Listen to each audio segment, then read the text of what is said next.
So it would appear, at least for the time being, that the Jorge Masvidal-Nate Diaz main event at UFC 244 is a go. We had a significant scare with USADA announcing that Nate had tested positive for elevated levels of, again, I don't remember the exact details, but nonetheless, it looked like the fight wasn't going to happen. Nate called them out, said it's bullshit.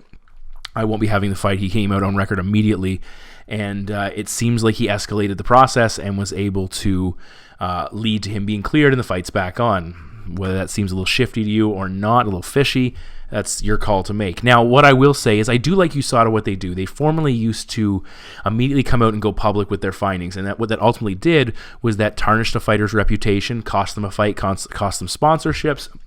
It was just a whole lot of problems, and there was a significant potential that the sample that they tested was going to come back and find it was a tainted supplement or something else, not their fault, and things were going to be A-okay. Instead, they go private with it, they contact the fighter privately, and they say this is what's going to happen, and they give them the opportunity, I guess, to say, hey, look, if you are using something, and you want to get out ahead of the game and come out and announce it, this is your time to do it. If not, hold on, have your fight, do what you got to do, and we'll see how things play out as we move forward. Nate obviously choosing not to take advantage of that and saying, hey, this is bullshit, fix the situation, and they did, which is fantastic, and now we get a huge main event. But I do like the process that we're going through as far as protecting fighters initially and avoiding tarnishing their reputations. Welcome back to Kamikaze Overdrive MMA Predictions. As always, I am your host, Scott Johnson, and on this episode of the show, we are breaking down the upcoming UFC 244 event, which will go down on November 2nd at Madison Square Gardens in New York City, New York, featuring Jorge Masvidal taking on Nate Diaz for the BMF title, and I'm not sure what to make of it yet. It's kind of interesting, very WWE-ish.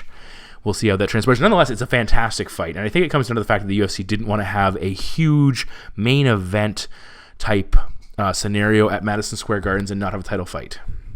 But I think this works. Nonetheless, the card is stacked. Gastelum, Till, Luque, Thompson, Lewis, Ivanov, Gillespie, Lee, and then the prelims. You got Anderson Walker on there. Shane Burgos is fighting. Edmen Shahbazyan's taking Brad Tavares. Andrei Arlovski's going at it. Jennifer Maia, Katlyn Chookagian on the prelims. That's a good fight. Chance Kutra and Lyman good. Julio Arce, Hakeem Dawodu. Again, all fantastic matchups top to bottom. So we're going to have a heck of a lot of fun with this card.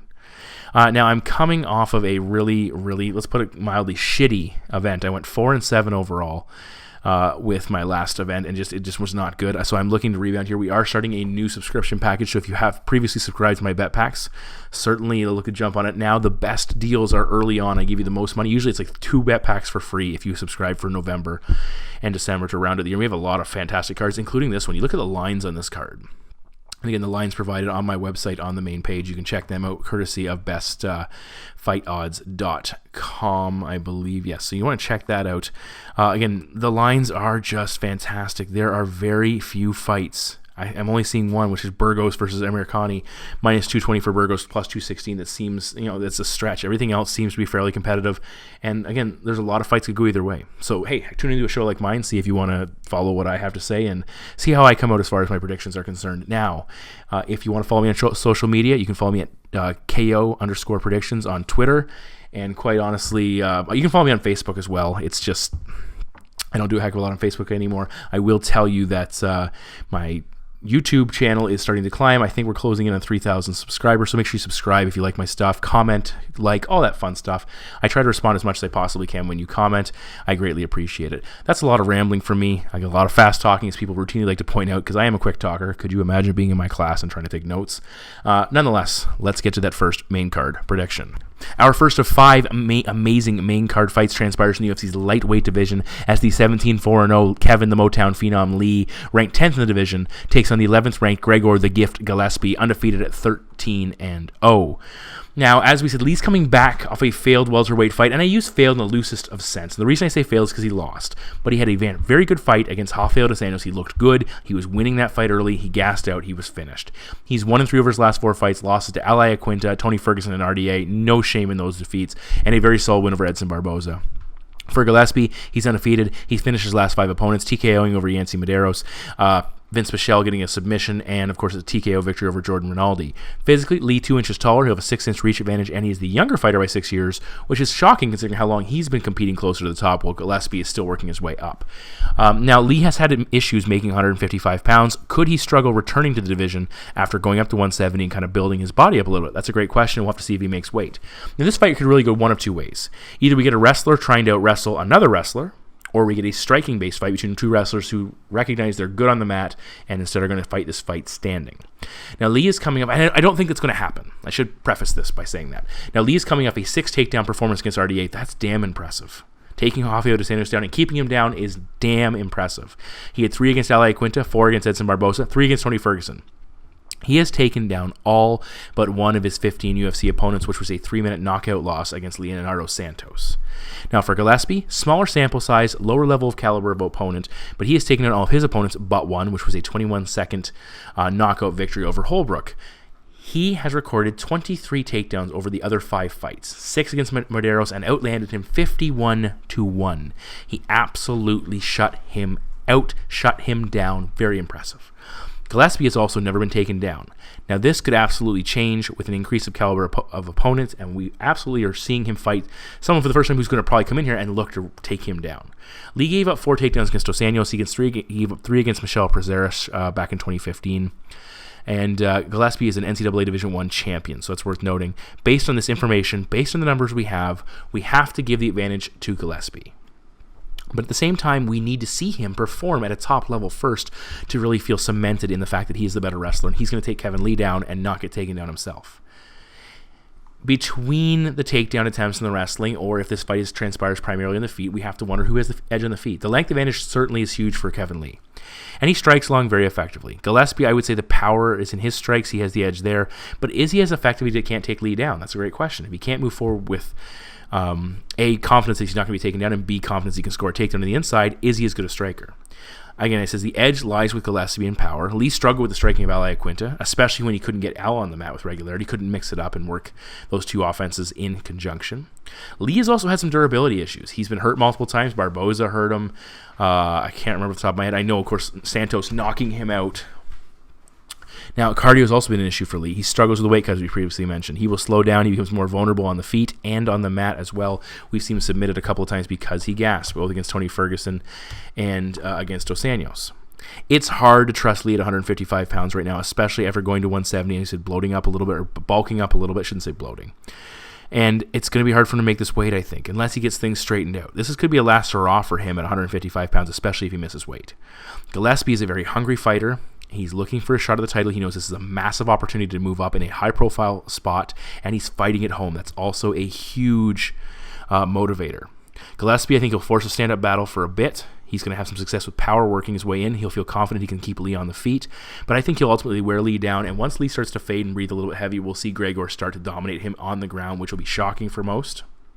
Surprising for a lot of people, but Gillespie is a very, I wouldn't say world-class, but incredibly talented wrestler, and he's converted to mixed martial arts very effectively. I think Gillespie hurts Lee on the feet, exposes the durability issue. Lee starts to gas out a little bit, and Lee finish, and we get a finish. So my prediction is Gregor Gillespie to defeat Kevin Lee by knockout. Moving all the way up to the UFC's heavyweight division, the former title challenger Derrick the Black Beast Lewis, ranked 5th in the division, 21-7-0 with 1 no contest, takes on the 8th-ranked Blagoy Ivanov with a record of 17 wins, 2 losses, and 1 no contest. He's the former WSOF heavyweight champion. Now, Lewis has lost back-to-back fights. He's lost them to Junior Dos Santos and Daniel Cormier. They are championship caliber fights. He had won 9 of 10 prior to this slump. Blagoy has won 7 of 8, back-to-back wins versus Tuivasa and Ben Rothwell. He had a loss to Junior Dos Santos in his debut in a main event in a fight that he simply wasn't ready for, I don't think. Lewis is 4 inches taller. He's 10 pounds heavier than Blagoy, and he should be about 6 inches taller. He should have a 6-inch reach advantage as well. He's the older fighter by a year. Now, Lewis is trending down. At least that's would be the perception. He had the title fight, the post-title fight loss as well in the books. Will he rebound or will he continue to struggle? That's a great question. Ivanov, he struggled versus Junior Santos. He didn't look great against Rothwell. I had Rothwell to win. I thought Rothwell won. It was a long layoff for Ben coming into that fight. He looked better against Tai Tuivasa, but again, not amazing. And Tai's kind of took a downward turn as well. So kind of that victory is not aging overly well. Now, Lewis, his approach is simple, and it's probably the reason some few fighters have been able to avoid it and have success against him. His approach is get to top position and hammer down, smashing ground and pound until the fight is over. He doesn't care when or where he gets there. First minute, last minute, various techniques. He carries his power well deep into fights. He just wants to get on top. And he's not a great takedowner. He's not a guy who's going to hit a blast double very effectively and beautifully plant you on the mat and then pound your lights out. He, in fact, can make it he's a little bit sloppy, but that works for him. He wants it to be sloppy. He wants it to be a little crazy and just create a situation where he can wind up on top. He's also very good at defending takedowns and converting that position into a top position where he can then go to work with his ground and pound. So the big question is, can he get Blagoy off his feet? Junior Dos Santos is the only guy to attempt a takedown against Ivanov, and he's 0-1. He's an elite-level judoka, and he's a Sambo practitioner, and I think Lewis is going to struggle unless Ivanov gets tired. The other concern is if Blagoy looks for takedowns himself. He was 2 for 2 against Tai, but ultimately, he had some success on the ground, but Tai is a pretty vulnerable fighter on the ground. Certainly, it's an option to put Lewis on the mat, who's not great off his back. That's certainly something we've seen in the past. But with Lewis's size and ability to counter that position, it's a risk. If you try and take him down and you don't get it, you could wind up underneath of him, and that puts you in a big, big, bad scenario. There has to be a concern here about that later round exchanges, as Blagoy tends to get tired, and Lewis gets tired, he just finds his way to that position he wants to be in. If we get into that sloppy takedown exchange, that sloppy clinch battle, Lewis is going to force his way into that top position. Now, who wins on the feet if this fight is contested there? That's a great question. Again, Blagoy has looked serviceable on the feet. Direct punches, fairly sharp. He's got a decent jab. His volume's been is good, but he gets tired and he eats a lot of offense as well. He is also willing to eat some big strikes in the process to move forward, and that's worth noting. He has arguably got better in each of his fights, but again, I haven't been super impressed. Lewis got the knockout versus Volkov, which was impressive to pull it off late, but he lost almost every other exchange in that fight. But Volkov is a very big man, very tall man, very rangy fighter, good striker.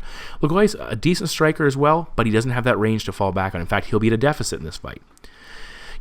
Lewis isn't a great striker. He's a brawler looking to create chaos. Again, decent kicks. If he connects with a punch, he can absolutely stop you, as we saw with Volkov. Lewis needs to maintain forward pressure in this fight. Rothwell and Tuivasa had a lot of success moving forward, relying on their durability. Lewis's chin's not amazing, but I think Lewis can find success here, pushing forward, pressuring Blagoy, getting him backing up, and create those chaotic situations in which he can clinch and look to hammer him with big shots and possibly get him down.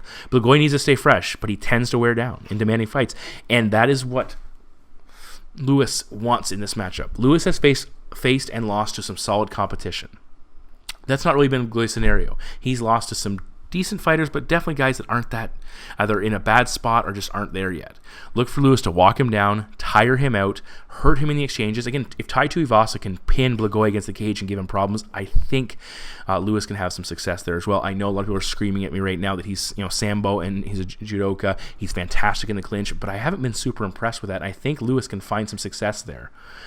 If Lewis can force him into the ground via exhaustion, he absolutely could. I think Lewis's aggression on the feet could hold up as well, even though he tends to get a little bit tired.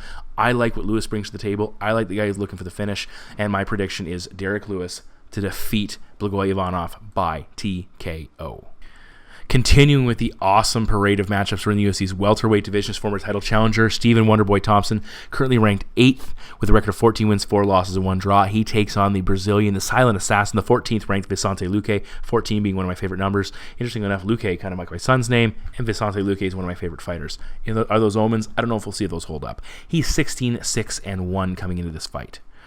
Now we look at this and we go, Thompson has struggled in recent outings. He's lost back-to-back bouts, getting knocked out by Anthony Pettis and Darren Till. He had the Masvidal win mixed in. He had an 0-1-1 stretch against Tyrone Woodley. He seems like he's stuck in a perpetual state of post-title fight letdown. Luque's on fire. He's finally getting a big name at welterweight. He's won 6 in a row. He had that war against Perry, that war against Barberina, that brutal finish in that matchup, just incredibly impressive. Thompson, 1 inch taller, same reach. Luque is the younger fighter by 8 years. Now, for Wonderboy, he seems to be, as I said, stuck in that post-title fight rut. His 2 title fights were pretty weak, and he pretty much put himself in a position where he's not going to get back to contendership unless he puts together a hell of a streak, and they can't deny him. And at this age, I struggle to see that happening. The Pettis knockout, is that a low, or can he go lower? Is that a sign of things to come as he's aging out like other former contenders have? Or what are we looking at here? For Luque, he's in a complete opposite scenario. He's rising. He's on the cusp of contendership. And this fight, and a victory in this fight, puts him in a spot to be in the conversation for a future title shot. He might have to win one or two more fights, but you'll start hearing him be a guy we talk about as a contender. And I would think if he wins this matchup in 2020, he will have a massive fight in front of him. Now, Thompson is a dynamic striker with a lot of tools and an unconventional approach that makes it hard for him to be attacked. Fighters have figured him out, but at the same time, it's worth noting that he's difficult to attack, but not impossible. And we saw that with Lyoto Machida, but as he progressed on, he became more hittable as well. Now, his kicking game, especially his lead leg offense with limited windup, they work very effectively, almost like a jab. They can do serious damage. They keep you on the outside. And again, it makes it difficult for you to get your offense going. His actual jab is very solid. He's a very good counter striker and will turn your forward aggression against you, and very effective with all of that. I love the way if he gets you pinned against the cage, he will unleash with kicks and you have nowhere to go. Now, that all being said, he has not knocked down anyone out in a long time. His last 2 knockout victories were in 2016 against Johnny Hendricks and Jake Ellenberger, 2 fighters that aren't exactly at the top of our list anymore of contenders, even close. He did stop Robert Whittaker in 2014, back in the day, Robert Whittaker at middleweight, but again, we're far removed from that matchup. More likely, he's going to try and frustrate Luque here like he did against Masvidal, like he did against Rory McDonald, like he did against Patrick Cote. They can't get into range to fire their offense, and McDonald just picks at them, and does enough to win the fight. Luque, on the other side of things, throws massive heat with ill intent on almost everything he throws. His hands are very lethal, and he's a strong kicker. He has 9 wins by knockout, including 6 of his last 8 victories. Very impressive. Now, Luque is willing to take a shot to land when he's very durable. Not saying he can't be stopped, especially if he gets one of those big shots up alongside his head. And if he can get on the inside, look out. He's a tough guy to deal with once he gets into punching range. He will be at a sizable advantage on the ground in this fight as well, which allows him to push forward and engage. He's not afraid of being taken down by Stephen Thompson. He'll actually invite it, and I very much doubt Wonderboy will look to do that. If he can move forward against the counters and the kicks, and he has the greater power and works at a greater striking rate, those are massive advantages in favor of Vicente Luque. Pettis only needed 1 strike to change the fight, and Luque is a bigger man and hits harder than Anthony Pettis, who's fought at 145 pounds. Luque has also has the option to hit the floor. He's far from superior. He's the far superior grappler. He doesn't have the elite level wrestling to fall back on, but if he rocks Thompson, look for him to get that fight to the ground, look for a submission. That's certainly a possibility. Thompson's takedown D is solid, and the distance makes it rough, but the scenario, I think, for the most part, is relatively unlikely. It's implausible, or it's not impossible, but it's just not that plausible he's going to take him down. Thompson needs to stay at range, keep Luque on the outside, point fight, potentially kick him with a big kick or a counter strike. Other than that, he's going to be hard-pressed to win this matchup. Luque can win this fight with volume. He can win it with forward aggression. He can win it with his power, scoring a knockout. He can win it on the floor. He can win it with a combination of all those things working in his favor. I think he has the majority of the skills if he doesn't get stuck on the outside, and I don't think he will. His durability and toughness will allow him to move in the inside. And my prediction is Vicente Luque to defeat Stephen Wonderboy Thompson by knockout. In the 185-pound division, we have former interim title challenger, the 4th-ranked Kelvin Gastelum, 16-3-0 with 1 no contest, takes on the former UFC welterweight title challenger, the Gorilla Darren Till, currently ranked 9th, but I believe that it's welterweight. He has 17 wins, 2 losses, and 1 draw. Now, Gastelum's coming off a 5-round war for the interim title, which he lost to the now crowned champion Israel Adesanya. And again, he was rolling at middleweight prior to that matchup, so that's a big setback for him, but I think he can recover from it. We'll see if that starts here. For Till, he's debuting at 185 pounds. He's a former welterweight, as we alluded to before. He had the title fight loss against Woodley, a brutal knockout loss against Masvidal at home in the main event. Prior to that, undefeated over his first 18 fights in his career. Physically, Till 6 foot tall, 3 inches taller than Gastelum, with a 3-inch reach advantage, and he's 1 year younger. So we have 2 big scenarios we have to discuss with this matchup. The first one is, how does the move to 185 pounds help Darren Till? He looks huge. In all the footage we've seen, he looks massive. 15 pounds less to cut, more to pack on. That's massive. It's actually interesting that some guys, and I believe we just saw this with Manny Bermudez, when they go up a weight class after having trouble making a weight at the lower division, they still miss weight. It's because they misjudge what they need to do to actually get things in line. He could be more durable at this weight class. That's a good question mark. Not having to cut down quite as much. There's also the potential that he could hit harder. We talked about Daniel Cormier going up to heavyweight and being able to hit harder because he has more behind his punches. More offense to throw at his opponents. Now, Gastelum, he is a blown-up welterweight. He's a guy who's also had trouble making weight, but he's not by any stretch of the imagination, a big man. Now, one of the things I look at in this matchup is that Gastelum's already fought a number of individuals who are bigger than him, bigger than Till, longer than Till, and he's had success. He had success getting in the inside against Israel Adesanya. He was able to get in and land some good shots on Souza, and he knocked out Michael Bisping. Those are all solid fighters, good fighters, and he's had success to varying degrees against all of them. So I don't know if Till's size is going to be a huge factor here. It's more how will it benefit him versus how will it give Gastelum some issues. Now, the other big scenario we must look at in this matchup is the post-title fight letdown scenario for Kelvin Gastelum. Gastelum was building toward a title shot, and he lost it. That was just 6 months ago. He went through a 5-round war with Izzy, and he was beat up badly in the 5th round, and quite possibly was on the verge of getting stopped. Could have got stopped if there was even another minute left in that fight. Has he fully recovered physically? Has he fully recovered mentally? How do we know that? If you go back to Stipe fighting Francis Ngannou, and he won the fight, but it was an absolute war. And then he goes in and fights DC and gets knocked out in the first round because he wasn't prepared. He was not as durable in that fight because of the damage he took one fight previous. Are we looking at something similar here? The post-title fight letdown scenario, it's a real thing. You lose your edge. You struggle to get back to that level that got you to a title shot initially because you realized you were close, you were nearly there, and here you are starting all over again. And that is an issue we have to address. We see it time and time again where talented fighters lose a shot at the title, or even lose a title, and then come out the next fight and are very flat. Darren Till went through it. Till lost after losing to Woodley. He got knocked out by Masvidal at home. Now he should be in a better place mentally, I would think. Now, Gastelum is a better striker than people give him credit for. He rolls well, he moves forward, he gets on the inside very effectively, and that's something he'll have to do here. Can he avoid taking damage against Till? Till has power, and he showed he can fight a solid technical game, especially when he fought Wonderboy Thompson. He fought very nicely in that matchup. Both fighters are southpaws, which is an interesting matchup because neither guy is used to fighting someone who's going to show them the front that they put up in this matchup. The longer fighter in that scenario, I would think, would have an advantage because they have less distance to travel. Because Gastelum, in this case, will have to go further to close the distance on Till and do it effectively against a guy who's basically fighting a mirror image of himself now. Now, Gastelum hasn't showcased a big takedown game in recent matchups. Only one takedown against Israel Adesanya. That's the only takedown he's scored in all of his middleweight bouts. It's an option against Darren Till, but it's not necessarily an option he's going to go to. I think this is a big opponent for Till. This is a big spot for him, shocking, kind of moving up to middleweight and jumping right into the deep end. But I also feel like this is a bad spot for Gastelum. He is coming off a very tough fight, and he's fighting not an unknown, but an unproven fighter in this division. He has a lot to lose here. Both men have a lot to lose here. Look for Till to sting him early with a couple of shots as Gastelum tries to move forward. I am looking forward to seeing Darren Till at this weight class. I think it's a good spot for him.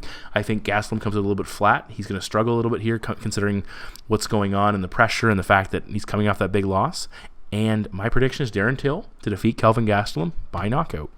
In the main event of the evening, we have the inaugural, possibly the only BMF title fight as the third-ranked game-bred Jorge Masvidal, 33-13-0, takes on the sixth-ranked Nate Diaz with a record of 20 wins and 11 losses. I believe these rankings are in the welterweight division. I know Jorge's is. They are, of course, contending this fight at 170 pounds. Now, we have the distraction factor here. Looking at Diaz with USADA, the fight on again, off again, him calling them out, very impressive with how he took all this in stride and kind of took over the entire situation.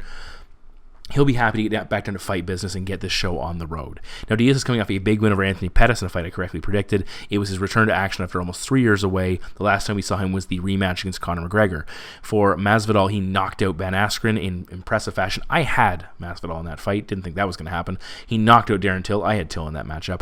Back-to-back impressive knockout victories. Lost to Wonderboy Thompson. Had a split decision against Damian Maia, a loss. TKO victory over Donald Cerrone. Before that, he had in the fight before that, and then you have to look at that he's fought 6 times since Diaz fought McGregor, so he's been much more active, obviously. Most people have when you look at the Diaz brothers. Now, both guys have fought at lightweight, and of course fighting at welterweight here. Diaz 1 inch taller, 2 inch reach advantage for Nate. He is the younger fighter by a year. Now, Masvidal turned pro in 2003. He has 47 career fights. For Diaz, he turned pro a year later in 2004, 31 career fights. He'd have more, but he's had some issues with activity of late. Now, both fighters are multi-dimensional fighters, and they have a lot of good things going with their offense.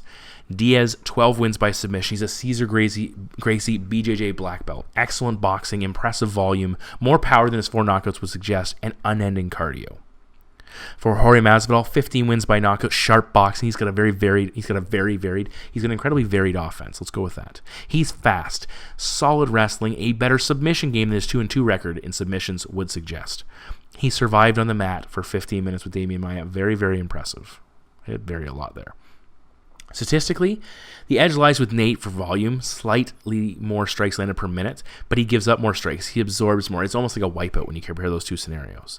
Neither man has big takedown numbers, slight edge to Masvidal, but his takedown defense is way better than Nate's at just 42%. A number that kind of caught me off guard at first, but when I think back, it makes sense. Nate Diaz is 4-9 in decisions.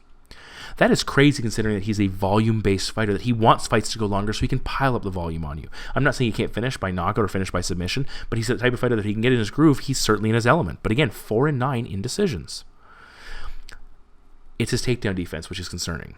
That's where he seems to get himself in trouble. When you look at his loss versus Rafael dos Anjos, he gave up 2 takedowns. Benson Henderson gave up 8 takedowns. Rory McDonald gave up 7 takedowns. Back to Dong Young Kim, 3 takedowns. Going way back to Joe Daddy Stevenson, 8 takedowns. Clay Guida, 4 takedowns. It just shows that trend has been a constant throughout his career. Even though he is incredibly capable as a grappler, a strong wrestler can nullify that and make it an issue for him. Now, the takedowns of his opponents remove his boxing skills and his volume, and they limit the impact of his cardio. Can Masvidal replicate those numbers? I don't know. If you look at Jorge, you have to go back quite a ways before you find him putting up good takedown numbers. He had 2 takedowns against James Krause and Darren Cruikshank each in 2014, 6 against Tim Means back in 2013, but it really hasn't been his forte of late despite the fact he's a good wrestler. Then this fight will be contested on the feet. That's the next thing we have to look at here. Diaz, again, his volume is impressive. 114 significant strikes against Anthony Pettis. 166 in the second Conor McGregor fight. 153 in his win over Michael Johnson, and a very impressive 238 in his victory over Donald Cerrone. In those fights, he is 3-1 overall, losing the Conor McGregor fight. McGregor landed 164 significant strikes. I thought Nate had won that matchup, to be honest with you. I had Nate there. Now, can Diaz put up that volume totals against Jorge? I don't know. Masvidal gave up 70 significant strikes against Thompson. He gave up 86 significant strikes against Benson Henderson. Henderson had to land 3 takedowns in that matchup as well. He has very solid striking defense. He moves in and out so well. He has his hands in the right position. He's just, generally speaking, he's difficult to hit. And he can nullify a striker who starts finding success with a good takedown attack. Now, Masvidal is 0-2 in fights that are 5-rounders. He had a split decision loss against Benson. He lost to Gilbert Melendez for the title in Strikeforce way back in the day. I picked him to win that fight. I think he broke his hand, if I remember correctly, in that matchup. He has a tendency to hold back a little bit at times. Now, more so at lightweight, but he holds back, and it's kind of doesn't engage quite as much as you'd like to see him, and that swings the door wide open for a guy like Nathan Diaz to unload with volume on him and potentially take this fight over. But when you categorize the guys that Nate Diaz usually beats, Masvidal doesn't fit the profile. He beats Anthony Pettis, he beats Michael Johnson, he beats Conor McGregor. These are all guys that faded, that couldn't handle his pressure, guys he can tire and overwhelm. That's not what Masvidal brings to the table. Masvidal is much better than that. He's not going to fade, he's not going to get overwhelmed. Further, when you look at Nate Diaz's resume, the last physically legit 170-pounder that he defeated, Rory Markham in 2010. Since then, he lost at 170 to Rory McDonald. He lost to Dong Young Kim. He beat Conor McGregor at 170. He beat Anthony Pettis at 170. Those guys are 155ers who have fought at 145. So what that tells me is maybe his style doesn't work against bigger, physically larger men. They can absorb more damage. It doesn't impact them as much, and he's not able to wear them down. That's a great question. As I previously stated, Masvidal is very sound defensively, and he has solid cardio. That's not good for Nate's style. He also throws a lot of leg kicks. That's not good for Nate's style because Nate is predominantly a boxer, and he has had trouble with guys start blasting him to the legs. I think it was the Benson Henderson fight where Benson just brutalized his legs and took it away from him. I believe Josh Thompson knocked him out with a head kick as well. There are a number of fights where Nate has struggled with leg kicks. Masvidal has the edge in speed. He has the edge in power. He has the edge in variety of offense. His defensive game is better than Nate's, and his wrestling is better. Diaz is a better grappler. I would say better grapplers, especially from a submission standpoint. He has superior cardio. I wouldn't say it's a vastly significant difference. And his volume is superior if he can fight a fighter that defensively gives up those strikes. Look for Jorge Masvidal to avoid the offense of Nate Diaz. Look for Jorge Masvidal to land his own strikes, pick him apart with kicks, heavy punches. He's going to slow Nate down with those kicks. I think he's going to score some takedowns as well. And my prediction is Jorge Masvidal to defeat Nate Diaz in a very entertaining, very back and forth, but ultimately decisive decision victory. So Jorge Masvidal to defeat Nate Diaz by decision. So those are my 5 main card predictions for UFC 244. All of my preliminary picks will be available at kamikazeoverdrive.net, so you can check them out there. Thank you very much for tuning in as always. The bet packs will be for sale for $15. The subscription pack, again, it's the best deal possible to get in early. I usually save up to $30, the equivalent of 2 bet packs for free. This is an amazing card as far as the betting odds are concerned. We get a lot of options. I really like my picks in the main card, but again, I said that before and struggled. We'll have to see how it plays out. I put the work in. If it plays out, fantastic. If it doesn't, we accept that and we move on. We get better for the next time. Thank you very much for tuning in. Follow me on Twitter at KO_predictions.